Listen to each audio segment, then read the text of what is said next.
grabe ang booking na yan mga paps. Napakarami. Ayun. Kayang-kaya pala. Ewan ko lang tong isa mo, ma'am. Medyo malaki yun eh. So, binigyan tayo ng tip po. Grabe, laki ng tip nila.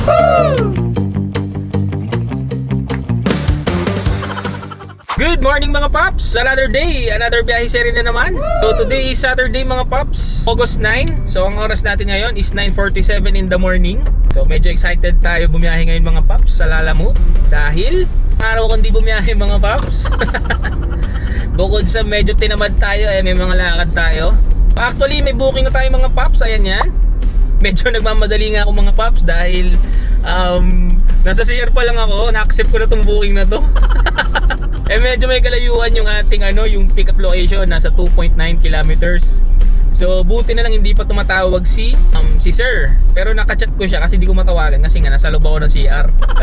So nahiya naman ako mga paps, so pick upin na lang muna natin tong booking na yan. Tapos tsaka tayo humanap ng pang second booking natin or pang double book natin. Para all goods in dogs na naman yung trip natin mga paps. At the same time may makuha tayong bonus tolpi mga paps. So sige mga paps, medyo nagmamadali talaga ako. Balikan ko na lang kayo. Let's go. So, andito na tayo mga paps. Hi sir. Good morning. Lahat po ba yan sir? Sige po. Actually sir, may kasabay ito. On the way na rin ako doon. Along the way naman. Pero mas una kang idatap. Okay. Okay lang ba sa'yo, Gcash or Okay lang sir. Cash, kahit ano po. Sige, Gcash ko na lang. Time check mga paps. It's already 10:11 in the morning. So na-pick up na natin tong booking na to. So grabe ang booking na yan mga paps. Napakarami.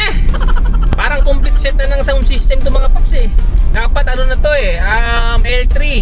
Kasi ang dami niya. Hindi naman ganun kabigat pero ang lalaki. Pero wala tayong magawa mga paps. All goods lang. Kasi ang magandang balita naman mga paps ay habang nagbubuhat tayo, pinasukan tayo ng pan-double booking natin mga paps. So ayan siya. Ayan. Higing all goods tong biyahe natin mga paps. Dahil yung first booking natin sa Gentry drop-off niyan, and then yung nakuha nating pang double booking is pa 13 Martires. So magkakasunod na lang yan na lugar sa Cavite mga paps. On the way na rin tayo sa pick up location ng ating booking number 2. So ang layo niya sa atin is 4.2 kilometers mga paps. So puntahan na rin natin ito mga paps para di na tumagal. Let's go. Atin, mukhang kasya naman lahat. Ano naman yan to? Okay, mas paiga. Oh, yan, pa ganyan lang, kasya. Lahat naman yan nakabox, kaya safety lahat yan. Grabe yung booking ng isa, parang hindi 200 kg. Wala na akong ibibigay doon. Okay, sige, thank you. So time check mga paps, it's already 10:41. So na-pick up na rin natin yung booking na yan. So buti na lang mga paps, dalawang box lang siya. Parang car parts lang siya. All goods na tayo mga paps, na-pick up na natin lahat ng ating booking. So on the way na tayo sa ating first drop off, which is dun sa may Gentry muna ang unahin natin mga paps. So ang layo niya sa atin is 57 kilometers. So based kay Google Map, it's around 1 hour and 34 minutes natin siya may ihahatid. Alam niyo mga paps, parang napapamahal na naman ako kay Lalamove. Parang mas nare-relax ako kapag kay Lalamove. Sorry kumakain ako mga paps, gusto mo talaga ako. Kasi di ba kanina nagmamadali tayo gawa ng baka mag-antay ng matagal yung sa pick up natin kasi nasa CR pa lang tayo, mayroon na tayo na-accept na booking. Kasi parang mas komportable ako ngayon dahil hindi ko nasasalo yung mga traffic. So actually gusto ko nga sagutin tong comment ng ating isang subscriber. Tinatanong niya dyan mga paps kung saan daw ba mas okay, kung sa long drive ba o sa short drive. Sabihin niya mga paps ano daw ba mas okay na booking, yung around Metro Manila lang ba or outside Metro Manila. So ganito lang yan mga paps no. For me, nakadepende yan sa preferred mong destination. Okay? So parang ang hirap mag-suggest kung ano yung dapat na booking na kunin mo. Kasi baka mamaya pag sinabi kong long drive, wala ka namang makuhang booking, sinisi mo pa ako, di ba? Tapos pag sinabi ko namang short drive, sabihin mo naman sa akin, lugi naman. So ang sagot ko lang dyan mga paps, depende yan sa ano mo talaga, sa preferred mong biyahe or destination. Sabihin ko na lang sa inyo mga paps is yung yung parang feeling ko mas okay ako sa mga booking na to. For me lang yun personal assessment ko siya. So ako kasi mga paps, kung mapapansin nyo sa mga vlog natin or daily content natin, mas preferred ko yung yung mas malayong lugar. Bakit? Number one, mas mababa yung commission ni Lalamove. So pag long distance po ang booking kay Lalamove, 15% lang po ang commission niya. So mas malaki yung kikitain natin. Then second is yung ayoko kasi ng traffic mga paps. Kaya gusto ko wala ako sa Metro Manila. Kasi kung mapapansin niyo mga paps, bumabiyahe ako around 9:30, 10, 10:30 ganyan ako bumabiyahe. Maximum na yung 11 AM. Tapos ang magiging diskarte natin, kukuha ako ng booking na malayo. It's either Bulacan area or Cavite area or Laguna area. Tapos laging double booking yan mga paps. Hindi ako pumapayag na hindi siya double booking unless naka-priority siya mga paps. Sabi maganda yung fare niya. Ngayon kung naka-priority siya or lala-ride siya na long ride, kukunin ko yan mga paps. So yan yung number 2 reason ko kung bakit gusto ko yung long ride mga paps. Kasi ayoko ng traffic dito sa Metro Manila. Pag in-drive kasi, it's more on Metro Manila lang siya. Tapos parang kahit sabi mong kabisado mo yung daan, parang kahit saan may traffic na Kaya medyo yun ang advantage din nila mo, no? Parang mailalayo mo yung sarili mo sa traffic. Kasi bihira lang yung long drive kay Bihira lang yung long drive kay in-drive. Okay? So ang number 3 reason ko naman mga paps is nagkakaroon tayo ng extra income kapag long drive. Imagine kapag dalawa yung toll fee mo mga paps, hindi ito pang gugulang. Okay? Ano natin yan kumbaga extra bonus natin yan mga paps. Kumbaga yan na lang yung isang way para mas kumita tayo ng mas malaki. Pagbabawalan pa ba tayo nilalabo? Para pangdagdag siya sa daily income natin, di ba? Kasi to be honest, hindi naman ganun kalakihan ng fare ni Lalamove kapag naka-regular. Talagang cool, di ba mga paps? Kaya didiskarte na lang rin tayo ng para sa atin. So yan yung top 3 reason ko mga paps kung bakit mas pinipili ko yung long ride. Okay, so nasagot na kita paps. Pero hindi ko sinasabing ganyan din yung gayahin mo Gaya ng sabi ko mga paps, personal assessment ko lang po yan. Sabihin, based on my personal experience, mas pumapabor para sa akin yung long ride dahil din sa personal issues ko pagdating sa traffic. So yun lang mga paps. So sana may natutunan kayo sa mga sinabi ko. Well anyway mga paps, mag-focus muna tayo sa ating biyahe dahil medyo malayo-layo pa to at hindi tayo pala napagbigyan mag-skyway. So coastal road lang tayo tsaka Cavitex mga paps. So around 100 plus lang yung ating bonus toll fee. Mga paps, update ko na lang kayo kung ano bang pwedeng mangyari sa biyahe natin. Let's go! Tao po. Ay, hello. Kaya? Ayun! Kayang-kaya pala. Ewan ko lang tong isa mo, ma'am. Medyo malaki yun Malaki ka naman. Isang setup to, ma'am. Alam mo, laki nito. Kaya piling ko kaya naman natin dalawa to. Malakas pala si ma'am Onti na lang, ma'am. Ay, hindi po ako. Time check mga paps, it's already 1:10 na ng hapon. So na-drop na rin natin tong booking na to. So lakas ni ma'am. Wala siyang lalaki na kasama mga paps, pero all goods lang dahil grabe si ma'am matod. Ang lakas bumuhat. Ang bigat kaya ng speaker na yun mga paps, siguro mga nasa 30 kilos yun. Pero kinaya naman namin. Well anyway mga paps, proceed na tayo sa ating next booking. Proceed na tayo sa next drop off natin. So ayan siya. Ang layo niya lang sa atin mga paps is 7.8 kilometers lang. So based kay Google Map 15 minutes nandun na daw tayo. So saktong-sakto lang yung ginawa nating double booking mga paps. Pupuntahan na natin yan mga paps. Pero habang on the way tayo mga paps dun sa ating drop off location, balikan ko lang tong question ulit ni sir. Okay, so nabanggit ko naman na kanina yung mga reason ko kung bakit mas preferred ko yung yung long drive. May mga idadagdag lang akong key points mga paps. May mga disadvantage din yung pagpili sa long drive na booking. First yung risky siya. Okay, so ibig ko sabihin mga paps, kapag nag long drive ka, hindi mo sigurado kung meron kang pabalik na makukuha. Kasi ilang beses na nangyari sa akin yung mga paps. As in, minsan isa lang yung booking na nakukuha ko pa uwi. Tapos biglang sasabayan ko na lang ng ng mga in-drive ng other TNC ko. Pero kung Lalamove apps lang ang meron ka, it's very too risky na mag long drive ka. Okay, so I suggest kung talagang mas pipiliin mo yung long drive, ay habaan mo yung pasensya mo mga paps. And then second mga paps is yung waiting time mga paps. So ganito po kasimple ang paliwanag ko dyan mga paps. Kapag puro long drive po ang kinuha ninyo, mas malaki po ang chance na mas mag-aantay kayo ng matagal. Kasi ang mga drop off nyo po or ang first trip nyo sa umaga is laging papuntang province. I mean papuntang Bulacan, Laguna or Cavite. Hindi po ganun karami yung booking dyan na long drive din pabalik ng kung saan man po kayo. Kasi ako kahit pa paano mga paps, swerte kasi nasa Diliman, Quezon City ako. So yung aking mga first trip dyan, yung aking first trip na double booking, medyo maganda kasi around 9 to 10 AM in the morning sa amin, ang dami pong booking. Kasi andyan lahat nasa sentro kami, Quezon City. Andyan yung mga company or other establishment na nagpapabooking ng malalayo.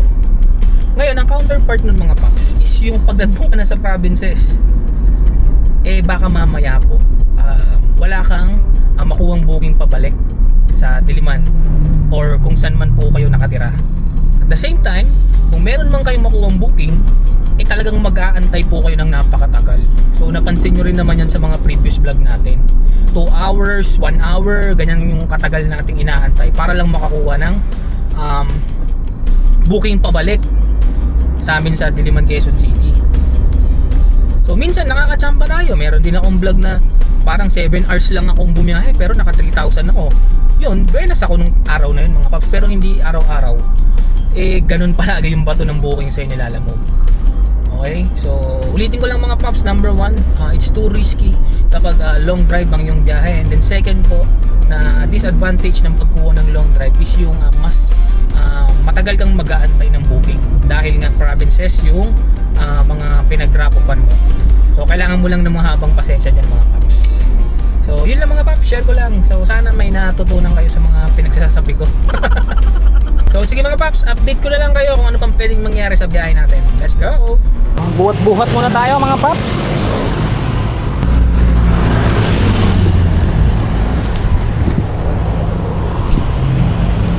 Aray ko!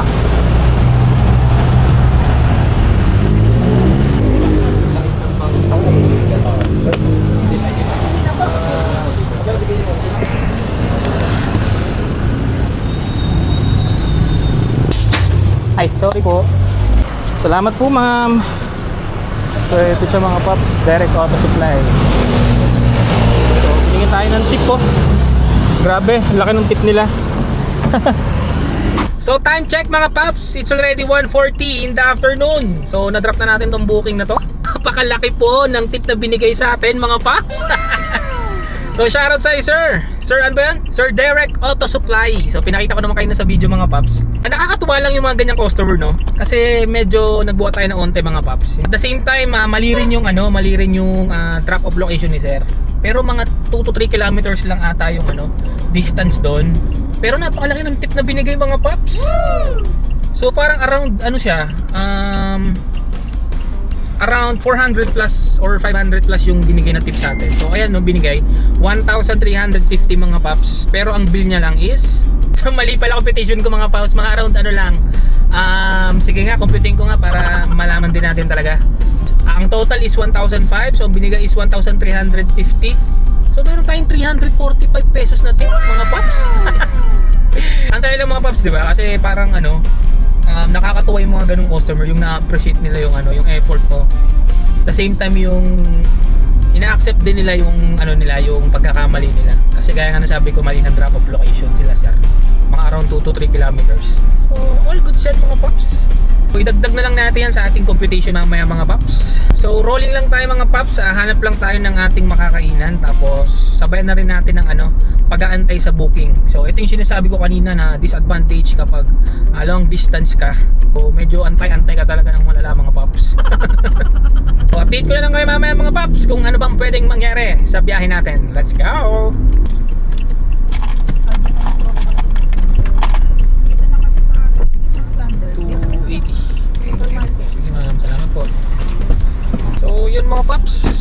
nababa na natin tong booking na to. Ayan.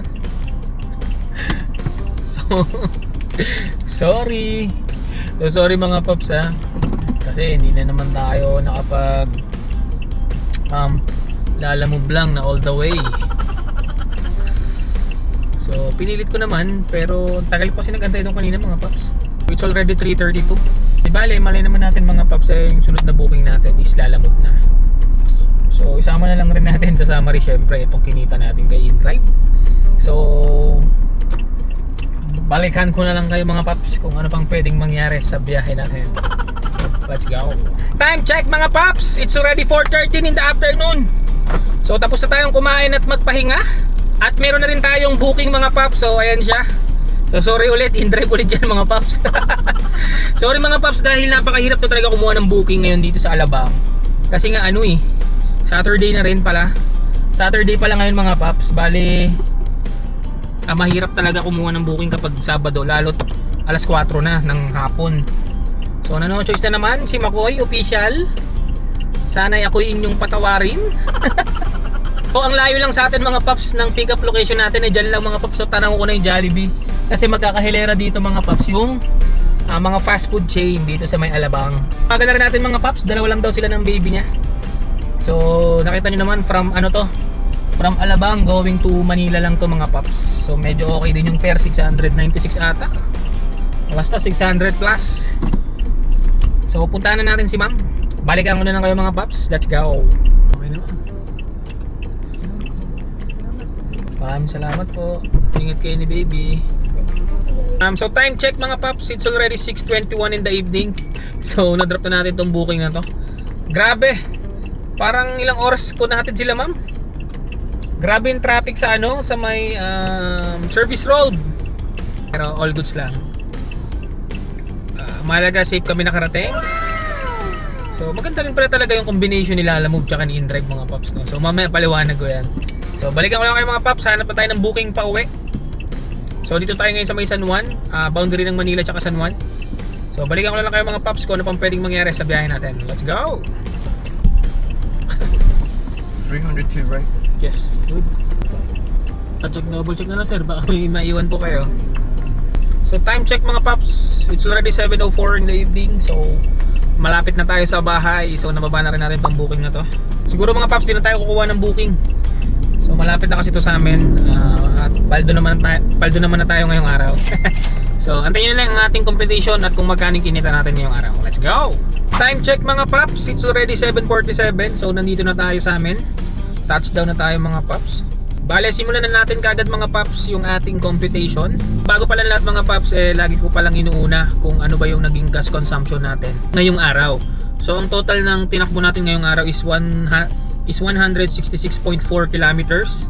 So yung litrong nakarga sa atin ngayong araw mga paps is 17.373. So ang ating naging gas consumption para ngayong araw is 9.57 something mga paps. So all goods pa rin yan dahil na-traffic na nga tayo kanina. Pero nasa 9 point something pa rin yung gas consumption natin. So ito na mga paps, ang ating gross income ngayong araw ay 3,605. Okay, so all goods in the hoods na naman ang ating naging gross income mga paps. Naka 3,605 tayo. Bali ang naging biyahe pala natin ngayong araw is from 10 AM up to 7:30 PM. So ilas na natin yung 30 minutes. Let's say yan na lang po yung kumain tayo at nagpahinga. So from 10 to 7 na lang po tayo. So 9 hours tayong bumiyahe mga paps. So di na rin masama dahil ganong kaikling oras naka 3,605 tayo mga paps. So explain ko lang kung ano-ano ba itong mga paps. So yung 1,569 mga paps, ayan yan yung sa Lalamove natin. Yan yung total gross income natin. Awas na po yung commission dyan ni Lalamove. And then yung 1,495 mga paps. So ayan naman siya mga paps. Ayan naman po yung kinita natin kay InDrive. So magandang combination talaga sila Lalamove mga paps tsaka si InDrive.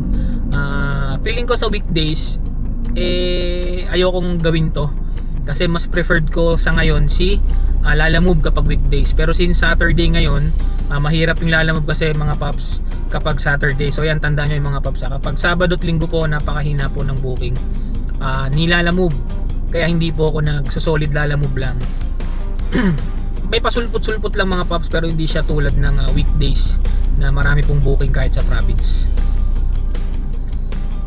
So yung 345 naman mga paps is yan naman po yung tip sa atin ng napakagalante, yung direct auto supply, yung hinatira natin na nagkamali siya ng drop off or yung pin ng drop off location niya.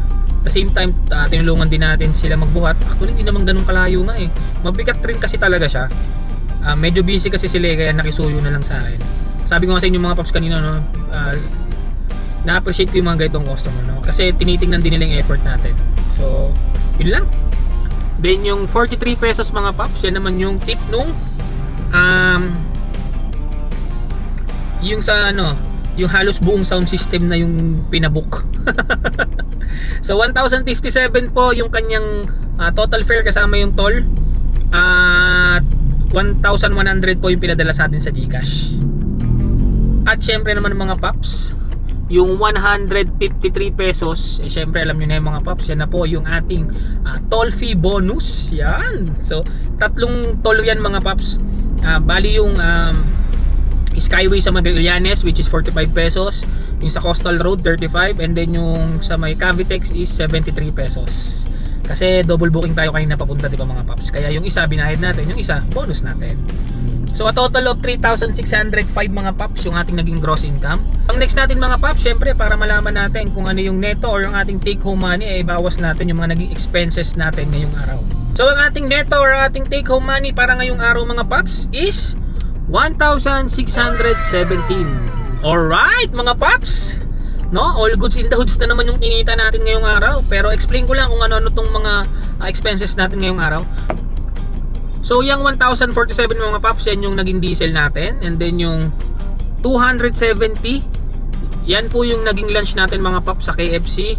And then yung 171 mga paps, yan naman po yung ating breakfast na chicken sandwich, fries, tsaka yung ating favorite na iced coffee original mga paps. At syempre mga paps, yung 500 pesos, hindi natin pwedeng kalimutan yan. Dahil pang car maintenance natin yan mga paps. No, napaka-importante na lagi kayo nagtatabi para sa car maintenance. Para if ever man na may mangyari sa sakyan nyo or yung mga kailangan ng palitin, yung mga wear and tear, ay madali lang po kayong makahanap ng pambayad dahil meron kayong tinabi. Yun mga paps, isa na namang special biyahe serie ang nagawa natin ngayong araw. So tatawagin ko yung special biyahe serie mga paps kapag yung lalamove natin nahaluan ng iba. For example, yung ating vlog na nirenta tayo ng ng opisina or ng private company. Tapos sinamahan natin ang lalamove. Yan yung mga special biyahe serie yan yung mga special biyahe serie natin mga paps. So katulad din ito, parang ito yung first episode ko na official kong ina-announce na ang special biyahe serie natin kay InDrive at lalamove mga paps. So feeling ko all good siya mga paps kasi sa morning pag Saturday or Sunday medyo kahit pa paano may booking eh. Pero pagpata kasi ng after lunch kay lalamove, wala na, halos wala na. So ang ganda lang nung nangyari kanina. Actually hindi ko na video yung iba kasi nga medyo nagloko yung ating action cam. May napindot ako, ang pangit ng mga kuha ko kaya hindi ko na nasama sa edit. Pero masusubaybayan nyo pa rin dun mga paps kung paano yung kung paano at magkano yung mga kinita ko dun sa booking na yun. Abangan nyo palagi mga paps yung ating special biyahe serie at syempre yung ating lalamove serie mga paps, no? Nakakailang days na rin tayong nakakapag-content ng solid kay lalamove dahil sabi ko nga medyo ginaganaan talaga ako ngayon kay lalamove mga paps. Di ko rin alam kung bakit. Pinuhay nung isang subscriber natin sa comment niya Alam nyo ba, first time kong maglalamove way back 2021 pa. Tapos nitong kakabalik ko lang this year magbiyahe, hindi ako agad naglalamove. Nag-in-drive lang ako. So, well anyway, ang mahalaga mga paps, nabibigyan ko kayo ng mga magagandang content. Kaya sana palagi nyo subaybayan yung ating mga biyahe serie mga paps. Hindi lang naman mga paps, kaya ngayon kung ikaw ay naghahanap mga paps ng mga video regarding sa pagiging TNBS or lalamove driver, nasa tamang video ka paps. Kaya naman wag mo rin kalimutang mag-like at subscribe para naman magtuloy-tuloy ang paggawa at upload natin ng mga videos. So shoutout pala sa lahat ng mga nagpapashoutout. Di ko kayo may isa-isa kasi ang dami nyo na. At lagi ako nagpapasalamat sa inyo mga paps dahil tuloy-tuloy yung pag-grow ng ating YouTube channel. Dahil sa inyo mga paps, congrats ulit sa atin. So hindi ko na patatagalin mga paps, sa muli nating pagkikita. Beep beep sa inyo. Paalam!